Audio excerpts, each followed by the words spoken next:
एक प्रश्न पूछा गया है। ये कहती हैं कि आपको लगभग 1 वर्ष से सुन रही हूँ। सबसे पहले आपका आभार और धन्यवाद देना चाहती हूँ, क्योंकि आप बहुत सुंदर, सरल और गहराई से धम्म को समझाते हैं। मैं लगभग 5-6 वर्ष से ध्यान कर रही हूँ, ध्यान का अभ्यास कर रही हूँ।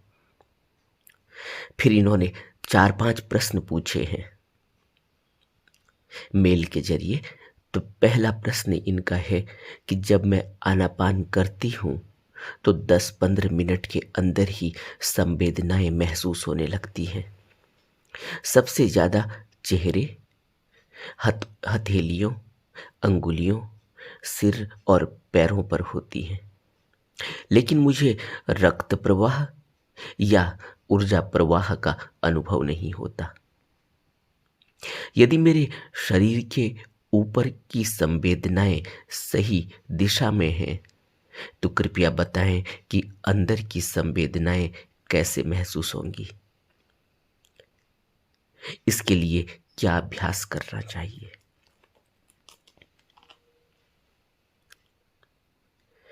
संवेदनाएं जब महसूस होने लगती हैं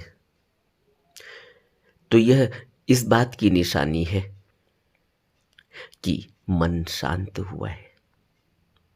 आगे इन्होंने जो और प्रश्न पूछे हैं उनको हम एक एक करके लेंगे अगले वीडियोस में, लेकिन उनमें इन्होंने अपने प्रश्नों के कुछ उत्तर भी दिए हैं, प्रश्न पूछकर ही। तो पहली बात तो यही है कि जब हमें संवेदनाएं महसूस होने लगती हैं तो यह इस बात की निशानी है कि शरीर स्थिर हुआ है। जब तक शरीर स्थिर नहीं होगा, शरीर स्थिर होने का अर्थ यह नहीं है कि हम चुपचाप बैठ गए और हमने शरीर को हिलाया डुलाया नहीं तो शरीर स्थिर हो गया। शरीर में कंपन मन के कंपन से प्रभावित हो जाता है, मन के कंपन से शरीर कंपित हो जाता है। और कंपित ऐसे ही होता है जैसे अभी आपने कहा कि संवेदनाएं सिर पर, पैरों पर, हथेलियों पर, अंगुलियों पर पता चल रही है, चेहरे पर पता चल रही है। यह बाहर की कंपन की स्थिति है, यानी बाहर जब शरीर स्थिर हुआ तो पता चला, लेकिन कंपन अभी बहुत ज्यादा है आंतरिक रूप से। जैसे जैसे कंपन खत्म होता चला जाएगा वैसे वैसे शरीर जड़ होता चला जाएगा। मनुष्य के मन और शरीर पर जो प्रभाव होते हैं, मन का प्रभाव शरीर पर या शरीर का प्रभाव मन पर, वह इतनी आसानी से इतना मोटा मोटा नहीं होता जितना हम समझते हैं। और अगर हम थोड़ा सा विचार करें तो हम महसूस भी कर पाएंगे कि जब तक हम मन से सोच भी नहीं पाते, विचार भी नहीं उठ पाता, तब तक तो हरकत शरीर पर शुरू हो जाती है। आपने कभी इस बात पर विचार किया होगा कैसे अंगुली हिलने लगती है, कैसे आंखें हिलने लगती है। हम विचार भी नहीं कर पाते मन में कहाँ कोई तरंग उठी है, शरीर किस तरह से प्रभावित हो जाता है।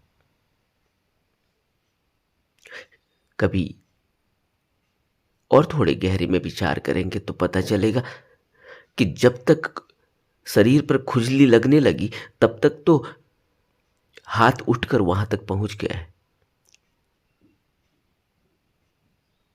इसी तरह से रिस्पॉन्स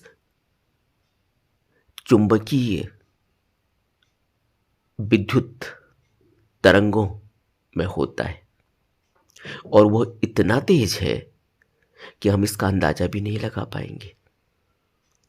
और अभी तो यह बहुत मोटा मोटा है कि शरीर में खुजली लगी और पता चला, और जब तक शरीर में खुजली का पता चला तब तक तो अंगुली वहां तक पहुंच भी गई। हाथ कब उठकर पीछे पीठ की तरफ चला गया जहां खुजली लगी थी।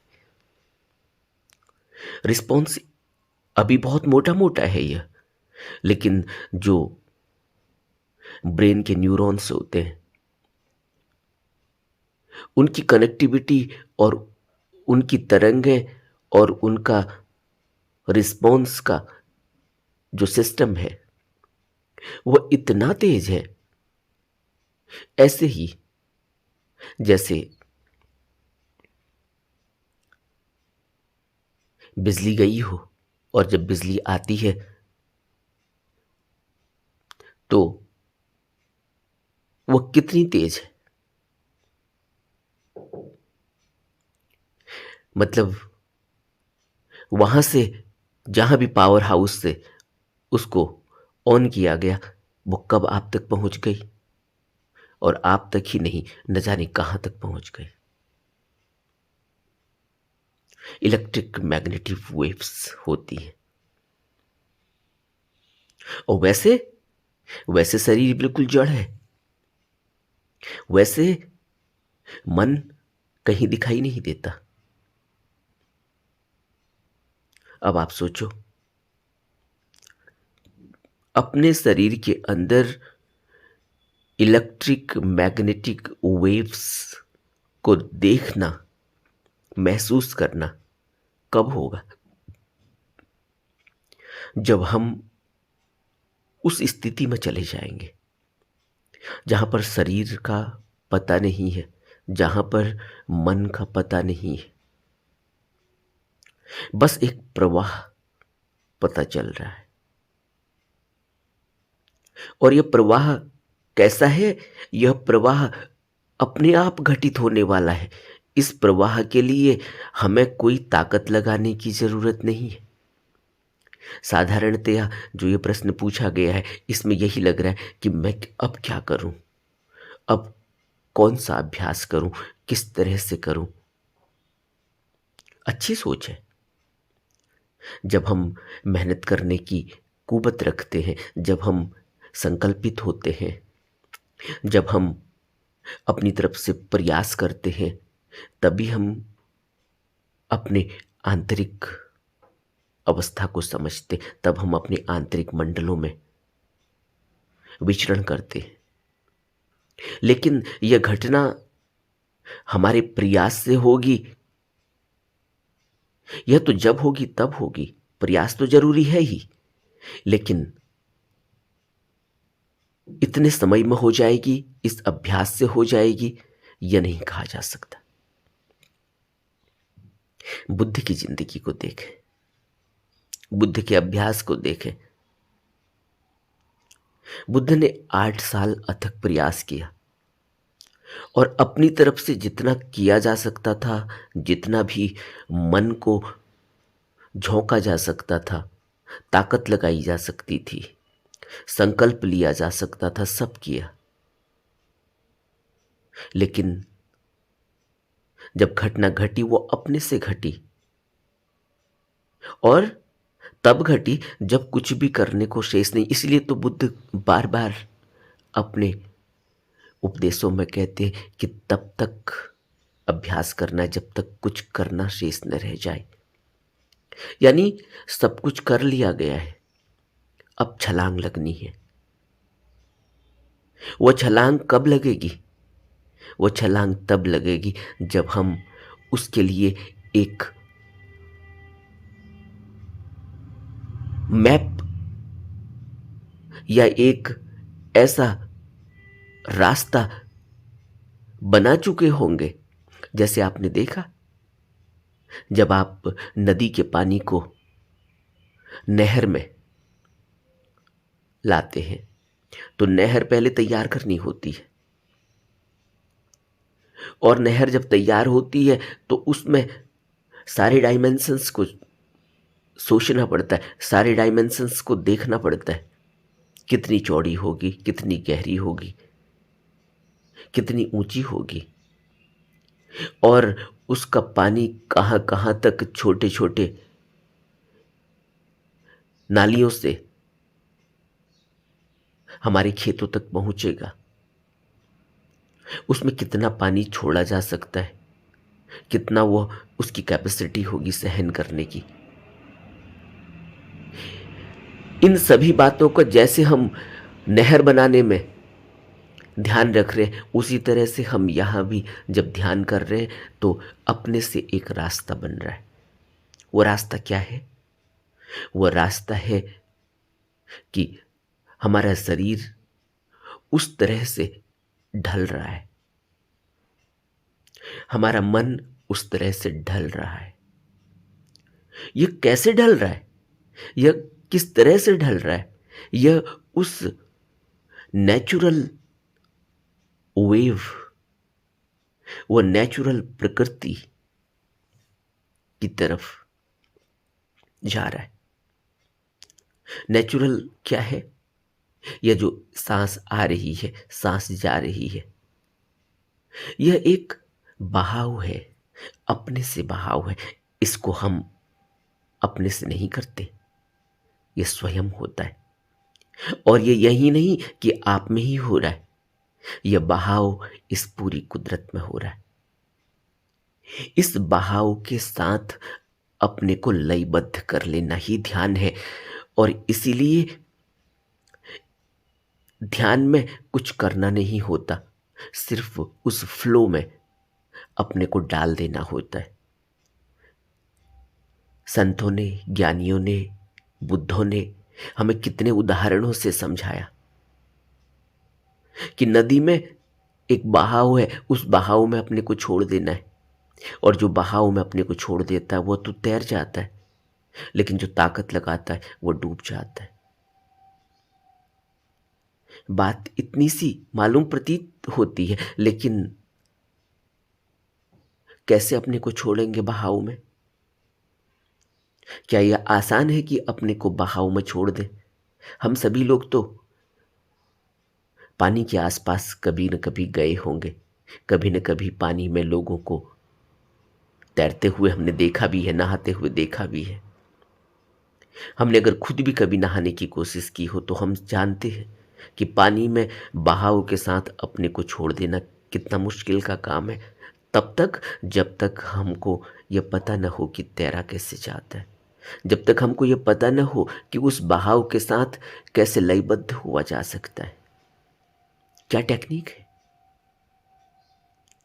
यही काम यहां भी करना होता है। अपने को लयबद्ध करने के लिए ही जो हम ध्यान कर रहे हैं, ये यही है, लयबद्ध कर लेना। और ये लयबद्धता क्या है? ये लयबद्धता की शुरुआत हम वही कर रहे हैं जिसमें हमें पारंगत होना है, कि हम अपने इस फ्लो को, जो हमारा जीवन है, जो हम जीवित हैं, इस बात का प्रमाण है कि हमारी सांस आ और जा रही है। यह आती जाती सांस ही प्रमाण है, और यही बहाव है हमारे जीवन का। यह आई और गई, अगर ना आए वापस, जीवन नहीं रहा। और इसी में लयबद्ध कर लेना अपने को। अपने को क्या अर्थ है? अपने का अर्थ है कि जो हमने अपनी आइडेंटिटी बनाई है, यही आइडेंटिटी तो छोड़नी है इस फ्लो में। इस पानी में अपने को छोड़ दो, फ्लो में बहा दो, बहने दो का अर्थ यह है कि अपनी आइडेंटिटी, जिसने अपनी आइडेंटिटी को बनाए रखा, जिसने यह कहा कि मैं कर रहा हूं, वो कभी भी बुद्धत्व को उपलब्ध नहीं होता। यह आज तक का इतिहास है। मैं कहने वाला कभी बुद्धत्व को उपलब्ध नहीं होता। और कृष्णमूर्ति तो, अगर आपने कभी उनके डिस्कोर्सेस सुने हो, वो कभी मैं नहीं कहते थे। इतना होश बनाए रखना कि साधारण बातचीत में भी मैं नहीं कहते थे, स्पीकर कहते थे। Speaker, what speaker want to say. Speaker यानी वो अलग है, स्पीकर अलग है। और हम अभी मैं में हैं। और ऐसा नहीं कि हम कोई गलत हैं, ये आइडेंटिटी तो आज से थोड़ी है, जन्मों जन्मों की आइडेंटिटी हमने बनाई है। वही तो संस्कार हम लेकर आए, वही संस्कार से तो हम फिर पैदा हो जाते हैं। और इसी आइडेंटिटी को तो हमने गिराना है, ड्रॉप करना है। ऐसे ही ड्रॉप करना है जैसे मुट्ठी में रेत हो तो वो स्वतः ही, चाहे जितना भी बचाए, एक एक कण करके फिसलती रहती है। और एक दिन ऐसा होता है कि मुट्ठी बंधी तो होती है लेकिन वहां कोई रेत नहीं होती। ऐसा ही हमारा जीवन है और यही जीवन को हमने समझना है। और यही जीवन को हमने अगर समझ लिया और अपनी आइडेंटिटी को ऐसे ही ड्रॉप करते चले जाना है। अगर हम कर पाए तो एक दिन वो स्थिति होगी जिस दिन हम अपने को उसी तरंगों का पुंज मात्र देख पाएंगे। तब हम तब हमारे चारों ओर कोई दीवार नहीं होगी। अभी मैं एक कमरे में हूं, उसमें चारों तरफ दीवार है, मुझे दीवार के बाहर नहीं दिखाई देता। लेकिन क्या हम यह सोचते कि इस हवा को कोई दीवार की जरूरत है? क्या हम यह सोचते हैं कि इस प्रकाश को कोई दीवार होने या नहीं होने का फर्क पड़ता है? इस हवा को, जो ये सांस आ रही है जा रही है, इसको किसी दीवार के होने का नहीं होने का कोई फर्क पड़ता है? हम सांस ही हो जाते हैं। लेकिन जब तक मैं हूं, जब तक मैं अपनी आइडेंटिटी को बनाए हुए हूं, तब तक तो मैं इस दीवार से बाहर नहीं जा पाता। इस दीवार को बाहर ले जाने, दीवार से बाहर अपने को ले जाने के लिए मुझे अपनी आइडेंटिटी को मेंटेन करना होगा। और यही तो हमारे अनंत समय से चल रहे जीवन का परिणाम है कि हम अब तक हैं। और अलग अलग आइडेंटिटीज में जो जो भी हमने किया, वो सब संस्कारों को हम आज लेकर आए। इसलिए यात्रा लंबी हो जाती है। और आज जो हमारी बाहर की संवेदनाएं हमको महसूस हो रही है, यह इस बात का प्रमाण है कि हमने कदम रखा है उस बहाव के लिए, उस बहाव में अपने को मर्ज करने के लिए। अच्छा प्रयास है। अभी जो संवेदनाएं हमें मालूम हो रही है, वह उन्हीं पॉइंटों पर मालूम होती है जिन पर सबसे ज्यादा सेंसिटिविटी होती है। अभी सबसे ज्यादा सेंसिटिव पॉइंट है ये चेहरा, बहुत सेंसिटिव। हाथों की अंगुलियां बहुत सेंसिटिव है, चलते चलते भी आपको इसमें संवेदनाएं महसूस होंगी। हथेली बहुत सेंसिटिव है। आपने देखा, जो ज्ञानी पुरुष हैं, जो संत हैं, जो सद्गुरु हैं, या जो अवतार हैं, या जिनको हम देव कहते हैं, वो जब जब हम उनकी कोई प्रतिमा गढ़ते हैं या प्रतिमा देखते हैं, तो वह हथेलियां सामने की ओर किए हुए हमको हमारी मनोकामनाओं को पूरा करने के लिए उनकी हथेली के बीच में से एक प्रकाश फैलता हुआ हमें दिखाई देता है। इस तरह की प्रतिमाएं हमने बनाई है। ये बहुत रेलिवेंट है, इनका कुछ मतलब है।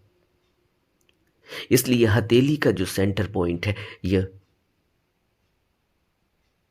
इस पर एनर्जी प्रवाहित होती है यहां से बाहर की ओर। लेकिन हम इतने जड़ हो चुके हैं कि हमें हथेली का सेंटर पॉइंट पर कोई ऊर्जा महसूस ही नहीं होती।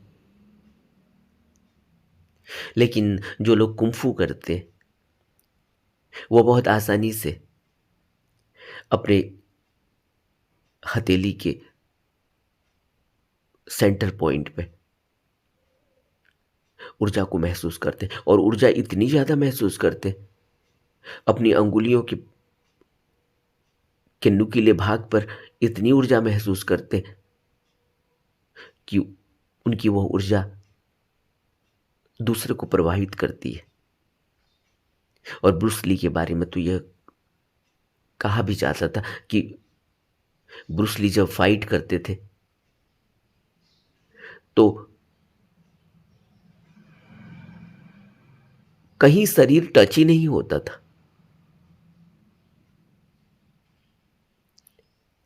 यही इलेक्ट्रिक मैग्नेटिक वेव्स, और यही तो है। अब सोचो, जब शरीर से इतनी ऊर्जा, इतनी मैग्नेटिक, इलेक्ट्रिक मैग्नेटिक वेव्स, चुंबकीय तरंगें प्रवाहित हो रही है, यही तो ऑरा बनता है, और यही प्रभाव डालता है आसपास। यही प्रभाव डालता है आपके व्यक्तित्व का दूसरे पर। यही प्रभाव डालता है जब दूसरे व्यक्ति पर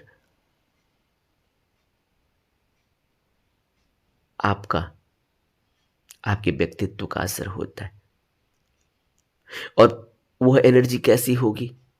पॉजिटिव होगी, नेगेटिव होगी, उसी से वो आभा मंडल हमें दिखाई देता है। इसलिए बुद्ध के सामने जो भी गुजरता है, कोई भी प्राणी गुजरे, हाथी गुजरे, शेर गुजरे, आदमी गुजरे, और कोई कीट पतंगा गुजरे, पेड़ पौधे, सब प्रफुल्लित हो जाते हैं, सब आनंदित हो जाते, सब शांत हो जाते, स्थिर हो जाते। लेकिन हम कहाँ हैं? हमारी यात्रा तो अभी बहुत प्राइमरी स्टेज पर है, अभी तो बहुत शुरुआत है। सोचो, अनंत जन्मों की यात्रा है, और अभी हम पिछले 5-6 सालों से ही ध्यान कर रहे हैं। अनंत जन्मों के संस्कार है, लेकिन पुराने संस्कारों का कोई प्रभाव है कि आज हम ध्यान के लिए उत्सुक हैं? नहीं तो दुनिया में 7 अरब से ज्यादा लोग हैं, कितने लोग ध्यान के लिए उत्सुक हैं? तृष्णाएं पूरी ही नहीं होती, काम वासना पूरी ही नहीं होती, ईर्ष्या, मोह, लोभ। हम लोगों के पास तो रोटी खाने के लिए भी प्रयास करना पड़ता है, रोटी कमाने के लिए प्रयास करना पड़ता है। दुनिया में ऐसे ऐसे लोग हैं जो जन्मों जन्मों तक अगर भी खाएं तब भी उनके पास धन की कमी नहीं होने वाली, तब भी उनका धन चल जाएगा। लेकिन उसके बावजूद भी क्या उनके कभी दिमाग में यह आया कि अब हम क्यों प्रयास कर रहे हैं धन कमाने का, क्यों प्रयास कर रहे हैं बाहर संसार में अपने को भरमाने का, भटकाने का? क्यों नहीं हम ध्यान की तरफ जाते? लेकिन क्या वो लोग ध्यान की तरफ जा पाते? कितने लोग जा पाते?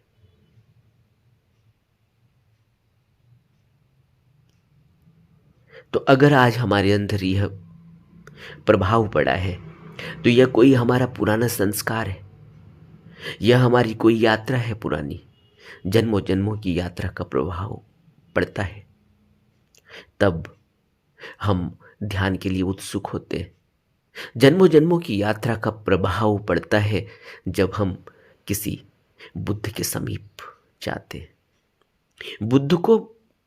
बुद्ध स्वीकार करना, बुद्ध को गुरु स्वीकार करना, किसी आदमी को गुरु स्वीकार करना, किसी आदमी को भगवत स्वरूप मान लेना, यह आसान काम नहीं है। और कबीर तो अपने प्रवचनों में, अपने उपदेशों में यह बात को स्पष्ट रूप से कहते हैं कि जो व्यक्ति गुरु को कुछ और समझता है, जो व्यक्ति गुरु को आदमी समझता है, उसका कुछ नहीं हो सकता। वो कहते हैं कि गुरु को गुरु नहीं समझना तो आदमी की स्थिति ऐसी हो सकती है कि अगले जन्म में वो श्वान हो सकता है, कुत्ता हो सकता है।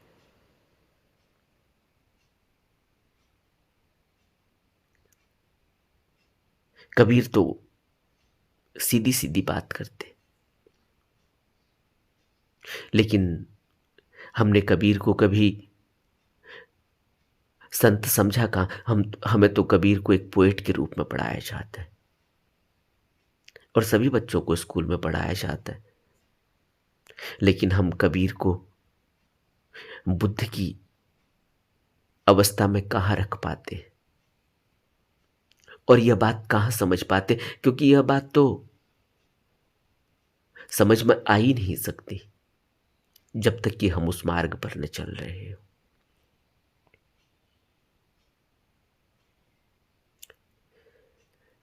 तो अभी जो हमें संवेदनाएं महसूस हो रही है, ये इस बात की खबर है कि शरीर बाहरी रूप से थोड़ा सा स्थिर हुआ है, और जो सेंसिटिव पॉइंट है हमारे, वहां हमें कुछ स्पंदन महसूस हुआ है।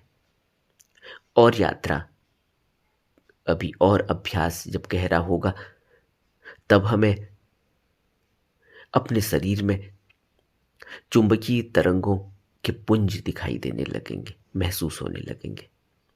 चुंबकीय ऊर्जा दौड़ती हुई महसूस होने लगेगी, जैसे कोई तरंग सर से लेकर पांव तक उठ रही है। लेकिन यह बातें व्यक्त की जाए भला, लेकिन इनसे कुछ होता नहीं। ये सभी बातें आपको किताबों में भी मिल जाएंगी। बुद्ध ने ही नहीं, सभी बुद्धों ने इन अनुभवों को अपने उपदेशों में कहा और संकलित किया किताबों में, बाद में या उस समय उनके अनुयायियों ने, या उन लोगों ने जिन्होंने इन अनुभवों को अपने जीवन में महसूस किया, अपने अभ्यास के दौरान में महसूस किया।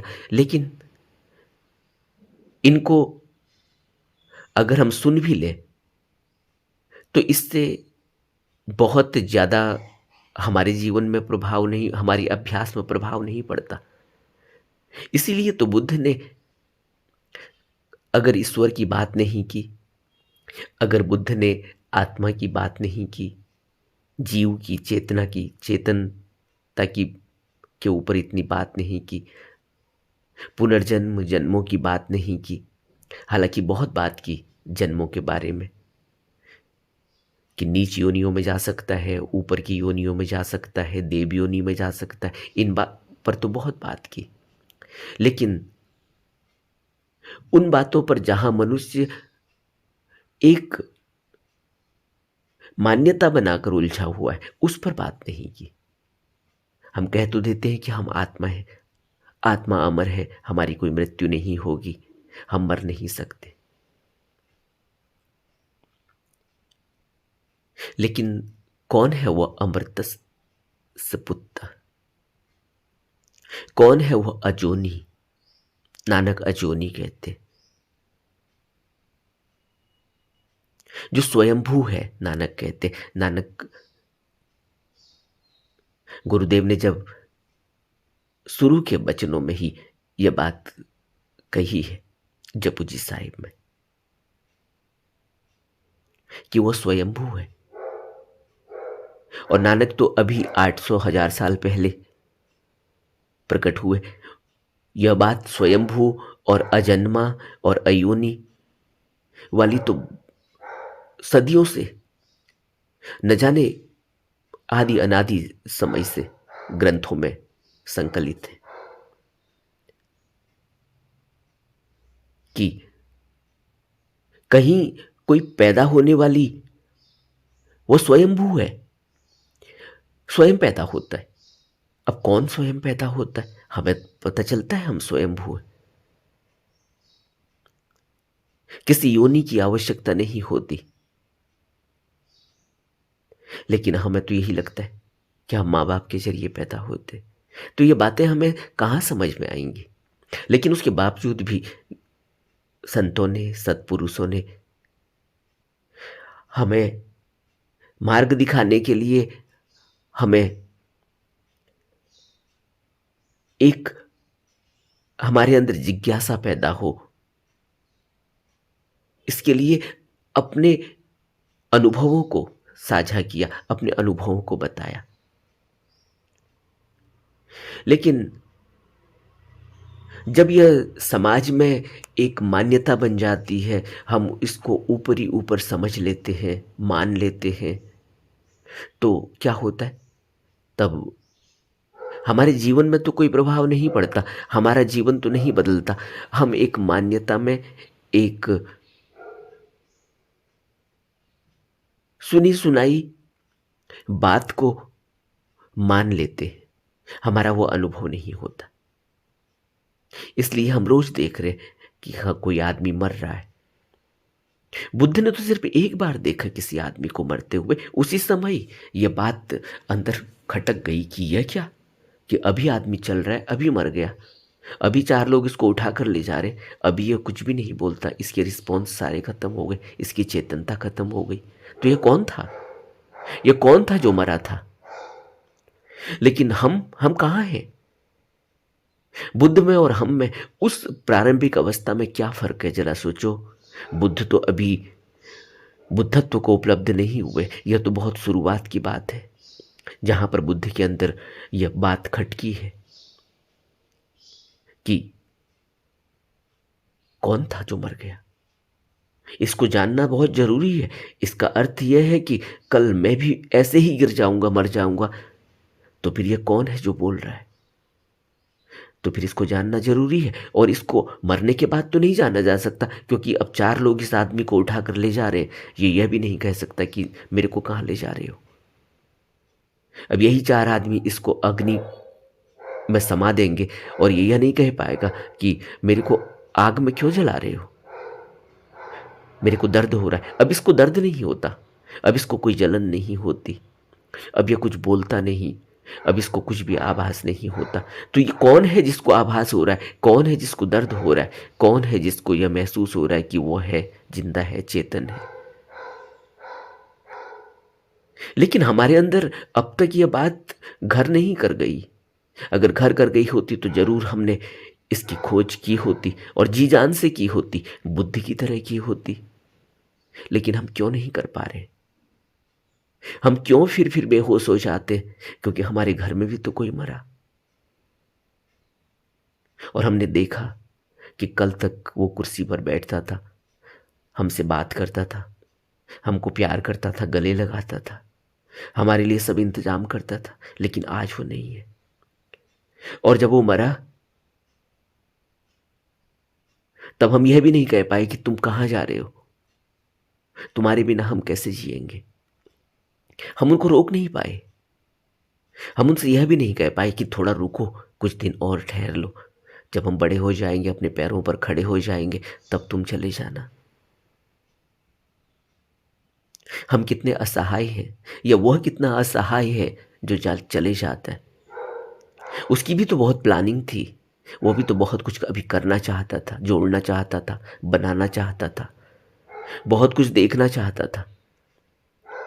लेकिन अचानक, तो इससे क्या पता चलता है? इससे यह पता चलता है कि हमारे हाथ में कुछ भी नहीं है, अगला पल हमारा है या नहीं। यही तो आनापान सती में हम समझने की कोशिश कर रहे हैं, अनुभव करने की कोशिश कर रहे हैं कि यह सांस गई, बस जीवन गया, ना आए लौट कर वापस।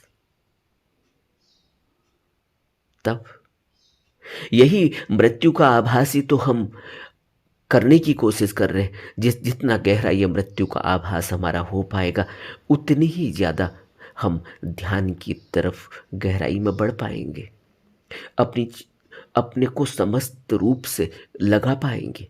अभी तो हम उथला उथला ध्यान करते, कर लिया नहीं कर लिया, आज बर्थडे है तो छोड़ दो, आज कोई मेहमान आए हैं तो छोड़ दो, आज नींद सही से नहीं आई तो छोड़ दो, आज कल रात बहुत थके हुए थे, कल पूरा दिन बहुत काम था तो छोड़ दो, कभी इनविटेशन पर चले गए, शादी में चले गए तो छोड़ दो, क्या फर्क पड़ता है। जीवन चल रहा है, क्योंकि किसको मरना है? अभी थोड़ी मरना है, कल कर लेंगे। और उनसे पूछो जिनका अपना कोई चला गया बिना बताए। हम सबका गया है, और नहीं गया तो चला जाएगा। इस बात में भी ऐसा भी नहीं सोए सोए रहना चाहिए कि नहीं कोई बताकर जाएगा, कोई बताकर नहीं जाएगा। हम स्वयं भी तो नहीं जानते, लेकिन अभी भी हम यही मान रहे कि नहीं नहीं 80 साल तक तो रहना ही है, अभी LIC करा लो, अभी थोड़ा और इन्वेस्टमेंट कर दो, अभी थोड़ा यह कर लो, अभी थोड़ा वह यह कर लो। लेकिन आनापान सती हमसे क्या कहती है? सांस गई न लौटे अगर तो जीवन गया, मौत घट गई। तो अभी हमें कोई अभ्यास नहीं करना। जो इन्होंने प्रश्न पूछा है कि हम अभी क्या करें, फिर कौन सा अभ्यास करें कि मैं अपने रक्त प्रवाह को या ऊर्जा प्रवाह को महसूस नहीं कर सकती। अभी बिल्कुल चिंता न करें रक्त प्रवाह को महसूस करने की, ऊर्जा प्रवाह को महसूस करने की। जैसे जैसे हम अपनी अंतर यात्रा में बढ़ेंगे यह अपने से होगा। इसको यह नहीं सोचना चाहिए कि हम जोर लगाएंगे तो तब होगा। बुद्ध ने बहुत जोर लगाया, हमें क्या कहा अंत में? जब बुद्ध तो उपलब्ध हुआ, ज्ञान प्राप्त हुआ, फिर संसार में उनका आगमन हुआ और फिर उन्होंने ज्ञान बांटा है, तो उन्होंने मध्य मार्ग दिया। क्या कहा कि नहीं, इतना कुछ भी हट करने की जरूरत नहीं, सहज तरीके से। उस सहज तरीके में बुद्ध ने क्या बताया? उस सहज तरीके में बुद्ध ने बताया, सबसे पहले यह समझो कि दुख है, जिसको मैंने अभी कहा कि पता भी नहीं चलेगा हम कब चले जाएंगे। हमारी सब प्लानिंग धरी की धरी रह जाएगी। दुख है। दुख सबसे बड़ा क्या है? मौत का दुख ही तो है। मौत का ही तो भय है और वह तो आएगी ही। और कोई तैयारी अगर ना हो, मगर मौत को देखा ना गया हो पहले ही, तो मौत जब घटेगी तो पता भी नहीं चलेगा। तो दुख तो है। और जब मौत आएगी तो दुख होगा, क्योंकि खींच कर निकाला जाएगा। और यही जीते जी मरना होता है। यही जो अभी संवेदनाएं महसूस हो रही, धीरे धीरे जब यह खींचेगा अंदर की तरफ, तो मृत्यु से ही घटित होगी। क्योंकि हवा जब निकलेगी तो क्या होगा? मौत ही तो घटित होगी। और जब हवा अंदर को आएगी तो जीवन घटित होता है। आनापान सती यही तो कहती है हमसे। और यही हम अपने को मरते हुए जीते हुए तब असल में देखेंगे। अभी थोड़ी देख पा रहे, अभी तो सिर्फ सांस जा रही है, आ रही है, इस पर अपने को टिकाने की, अपनी आइडेंटिटी को टिकाने की कोशिश कर रहे हैं। जब आइडेंटिटी गिरने लगेगी, स्वतः ही गिरने लगेगी। कैसे गिरती है आइडेंटिटी? बुद्ध ने आर्य अष्टांगिक मार्ग दिया कि आइडेंटिटी कैसे गिरेगी। तुम कम से कम बोलो, उतना ही बोलो जितना जरूरत है। सम्यक वाक। हम समझ ही नहीं पाए सम्यक वाक को। हम तो सोचते सम्यक वाक क्या, तो ठीक है थोड़ा कम बोल लेंगे। नहीं, बुद्ध ये नहीं कह रहे कि थोड़ा कम बोल लोगे। बुद्ध कह रहे हैं कि तुम अपनी आइडेंटिटी छोड़ो। तुम इन शब्दों को छोड़ो कि किसी ने तुम्हें गाली दे दी तो तुम उसको जो है और गाली देना शुरू करोगे। तुम्हारे इन शब्दों से उसकी गाली, उसको कुछ प्रभाव नहीं पड़ता। तुम्हारी इस गाली से तो तुम पर ही प्रभाव पड़ेगा और तुम यहीं फंसे हुए, अटके हुए रह जाओगे। क्योंकि तुम्हारी आइडेंटिटी और मजबूत हो जाएगी, क्योंकि अब तुमने उसे मजाजा खाना है। या तुम ज्ञानी हो गए हो, अब तुमने अपने शब्दों के जरिए दूसरे को समझाना है, बताना है। और तुम ऐसे ज्ञानी हुए हो कि तुमने कहीं से पढ़ लिया है, कहीं से सुन लिया है। अब तुम ज्यादा बखान कर रहे हो अपने शब्दों से, अच्छे अच्छे शब्दों का प्रयोग कर रहे हो। लेकिन तुम जानते हो कि तुम्हारी आइडेंटिटी इससे और मजबूत हो रही है, क्योंकि हकीकत तो यही है कि तुम्हें पता तो कुछ भी नहीं, तुम्हारा अनुभव तो नहीं। इसलिए बुद्ध कह रहे कि तुम चुप रहो, मत बोलो। तुम उतना ही बोलो जितना जानते हो। और धम्म की चर्चा, बुद्ध ने कहा कि सम्यक वाक में धम्म की चर्चा करने वाला भिक्षु बहुत बोलता है, तब सम्यक वाक नहीं रह जाता। क्यों? क्योंकि वो सम्यक वाक में ही होता है। जब वो धम्म की चर्चा करता है तो अपना अनुभव ही तो बताता है, पढ़ी पढ़ाई बातें थोड़ी बताता है। लेकिन हम नहीं समझ पाते। क्यों? क्योंकि अभी हमारी आइडेंटिटी है ना बहुत ज़्यादा है। अभी तो हम मान रहे हैं कि अभी हम बुद्धत्व को उपलब्ध हो गए हैं। अभी तो हम ये मान रहे हैं कि हम बुद्ध के मार्ग पर चल रहे हैं। अभी हम मान रहे हैं कि हम अभ्यास कर रहे हैं। अभी हमारा मैं ये अभ्यास कर रहा है। हालांकि शुरुआत यहीं से होती है, मैं ही अभ्यास करता है। लेकिन धीरे धीरे ये मैं ड्रॉप होने लगता है, ये गिरने लगता है, फिर यहाँ कोई नहीं बचता। इसलिए फिर कोई बोलता भी नहीं। बुद्ध यही तो अपने उदाहरणों से हमें बता कर गए कि तुम्हें कोई गाली दे रहा है, दे सकता है। क्यों? क्योंकि यह उसकी आइडेंटिटी है, ये उसका मन है, करेगा वो। उसने गाली दी, लेकिन तुम कहाँ हो? तुम्हारी आइडेंटिटी क्या है? अगर तुम्हारी आइडेंटिटी ही नहीं है तो गाली किसको लग रही है? पेड़ अपनी आइडेंटिटी कुछ समझता ही नहीं, क्योंकि पेड़ जड़ है। बुद्ध में और जड़ता में क्या फर्क है? बुद्ध परम होश में है और पेड़ जड़ है। फर्क क्या है? तुम पेड़ को गाली दो, कुछ नहीं फर्क पड़ेगा। तुम देते रहो, वो कोई रिएक्शन नहीं करेगा। लेकिन अगर तुमने बुद्ध को गाली दी तो बुद्ध भी कोई रिएक्शन नहीं करेंगे, लेकिन बुद्ध परम होश में है। जब तुम्हें कोई गाली देता है, तुम कोई रिएक्शन नहीं करते, तो क्या तुम पेड़ हो? पेड़ तो नहीं हो, बुद्ध की अवस्था में जा रहे हो। बुद्ध की अवस्था को इस पल में महसूस कर रहे हो कि किसी ने गाली दी, वो दे सकता है क्योंकि उसका दायरा उतना ही है। लेकिन तुम उसको स्वीकार करोगे या नहीं करोगे, यह तुम पर निर्भर करता है। और जब तुमने इतना होश अपने अंदर उस समय रख लिया, तो तुम्हें उसकी मूर्खता और अपनी अज्ञानता या अपने ज्ञान का पता चल जाएगा कि बात ही व्यर्थ है। एक आदमी झूठी बात कर रहा है, झूठा कह रहा है, तो उस पर इतना गुस्सा होने की जरूरत क्या है? क्योंकि वो झूठ ही है। क्योंकि सच क्या है वो तो मैं जानता ही हूं। अगर कोई आदमी आप पर ब्लेम लगाए और वो झूठा ब्लेम हो, तो आपको गुस्सा, झूठ पर गुस्सा थोड़ी आता है। लेकिन हमें झूठ पर गुस्सा आता है कि उसने बोल कैसे दिया, उसने कह कैसे दिया, उसने इल्जाम लगा कैसे दिया। इससे यह पता चलता है कि हम अपनी आइडेंटिटी। और बुद्ध को गुस्सा नहीं आता। बुद्ध कहते वो कह सकता है, लेकिन मैं स्वीकार करूं न करूं यह तो मेरी मर्जी है। और सच क्या है यह तो मैं जानता ही हूं कि वो झूठा ब्लेम कर रहा है। लेकिन आज हम उस अवस्था में नहीं है। अपनी आइडेंटिटी, इस आइडेंटिटी की वजह से हम ये सोच रहे हैं कि अब कौन सा अभ्यास करना चाहिए। आप सही अभ्यास कर रहे हो। आप अभ्यास कर रहे हो तभी तो आपको संवेदनाएं महसूस हो रही है। किसको पता चल रहा है? आप जरा सोचो, क्या हथेली में कोई सेंसेशन हो रही है? किसको पता चल रहा है? रास्ते पर लोग चलते चले जाते, हम महीनों सालों तक हमें यही पता नहीं चलता कि हम सांस ले भी रहे हैं, अपने से चल रही है। किसने अपनी सांस को देखा? जरा सोचो, दुनिया में 7 अरब लोग हैं और तुम जैसे कितने लोग हैं जो सांस को देखते हैं, महसूस करते हैं सांस छोटी आई, बड़ी आई, कैसी नहीं आई, अपने से चल रही है, हम नहीं ले रहे।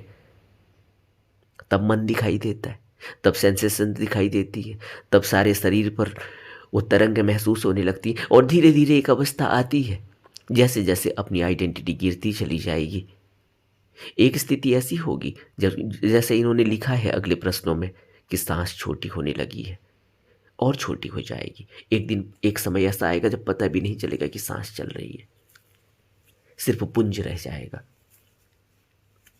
वो इन्होंने आगे प्रश्नों में लिखा है। मैं उन सभी प्रश्नों को एक एक करके वीडियोस में लूंगा। लेकिन जहां आप अभी हैं उसको ऐसे ही करते रहे। यह न सोचें कि कोई दूसरा अभ्यास करना है, कुछ नहीं करना। जैसे जैसे ब्लॉकेज खत्म होती चली जाएंगी, जैसे जैसे आइडेंटिटी ड्रॉप होती चली जाएगी, जैसे जैसे हम सरल होते चले जाएंगे। आगे के प्रश्नों में इन्होंने लिखा है कि उस समय तो ऐसा लगता है 1 डेढ़ घंटा 2 घंटा कि ध्यान में बिल्कुल शांत हो गया, मुंह में बिल्कुल शांत हो गई हूं मैं, मन शांत हो गया। फिर संसार में आते हैं, कामकाज में उलझते हैं, फिर गुस्सा आ जाता है।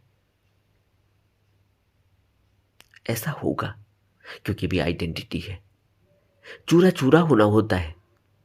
सब कुछ ऐसा हो जाएगा जैसे नमक को पीसते हैं, बुरादा सा हो जाता है और महीन हो जाता है, डस्ट हो जाता है, और फिर वो डस्ट उड़ जाती है, कुछ भी नहीं रहता, सब आइडेंटिटी खत्म हो जाती है। वहां बुद्धत्व उपलब्ध होता है, वहां सिर्फ चुंबकीय ऊर्जा रह जाती है। इसीलिए तो बुद्ध ने कहा कि 3 काया है, जिसको धम्म काय कहते हैं, सत्य काय कहते हैं, ब्रह्म काय कहते हैं। वो यही तो है, कुछ नहीं है। सिर्फ एक प्रवाह है, एक ऊर्जा है। लेकिन आज हम उस अवस्था में ही नहीं है कि उस ऊर्जा को देख पाए। वो ऊर्जा कहीं बाहर थोड़ी है, बाहर भी है, अपने में भी है।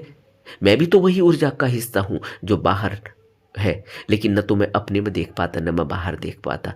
और बुद्ध कहते हैं कि धर्मकाय है, यानी वही धम्मकाय, यानी वही सत्यकाय, वही ब्रह्मकाय जो सिर्फ ऊर्जा है। हम उसको नहीं देख पाते, इसीलिए तो बुद्धों को शरीर में आना पड़ता है, और हम भी शरीर में हैं। और इसीलिए तो हर जो फंसा हुआ है वो शरीर मांग रहा है। क्यों कह रहे हैं कबीर, इस देही को सिमरे देव। इस देही को देव भी तरसते हैं, जबकि देव तो देवलोक में है। एक ऐसी अवस्था है जहां पर आनंद ही आनंद है, लेकिन उसके बावजूद भी क्यों शरीर मांग रहे हैं? इसीलिए शरीर मांग रहे हैं क्योंकि अभी उस अवस्था तक नहीं पहुंचे, कहीं अटक गए रास्ते में। इसीलिए तो बुद्ध की आवश्यकता है, इसीलिए तो गुरु की आवश्यकता है कि गुरु के बिना न तो ज्ञान होगा, गुरु के बिना न तो मुक्ति होगी, गुरु के बिना न तो अभ्यास मिलेगा, गुरु के बिना न तो सहारा मिलेगा। गुरु क्या सहारा देता है? गुरु जब सहारा देता है तो इसी धम्मकाय में ही तो देता है। उसकी एक ऊर्जा है, वो ऊर्जा सहारा देती है, वो ऊर्जा लयबद्ध हो जाती है हमारी ऊर्जा से। इसीलिए तो नानक गुरु गुरु कहते चले जाते, कबीर गुरु गुरु कहते चले जाते। और कितने संत हुए, रविदास हुए, सूरदास हुए, तुलसी हुए, और कितने सूफी हुए, बुल्ले शाह हुए, फरीद हुए, जलालुद्दीन रूमी हुए। कहाँ तक नाम लेंगे? सभी गुरु गुरु कहते, सभी पैगंबर कहते, सभी कह रहे हैं पैगाम लेकर आए हैं, सभी कह रहे हैं कि आपको सहारा देने आए हैं, सभी कह रहे हैं कि आपको युक्ति बताने आए हैं, सभी कह रहे हैं कि गुरु की आवश्यकता है, गुरु की ज़रूरत है, हमें भी गुरु से मिला है। लेकिन हम सोचते हैं कि नहीं, हम अपने से कर लेंगे। यही तो आइडेंटिटी है। और इसी आइडेंटिटी की वजह से, इन्हीं संस्कारों की वजह से जन्मों जन्मों के चक्कर लग रहे, और आगे भी लगते चले जाएंगे। लेकिन आज हम एक ऐसी अवस्था में हैं जहाँ पर ध्यान का रस कहीं ना कहीं हमारे अंदर लगा, ध्यान की कोई न कोई खुशबू हम में आई, कहीं न कहीं कोई पुरानी ऐसी हमारी तपस्या है, कहीं न कहीं कोई पुराना संस्कार ऐसा है कि आज हम ध्यान की बात करते हैं, ध्यान के बारे में सोचते हैं। अभी लंबी यात्रा है, करते जाना है, और सब अपने से होने वाला है।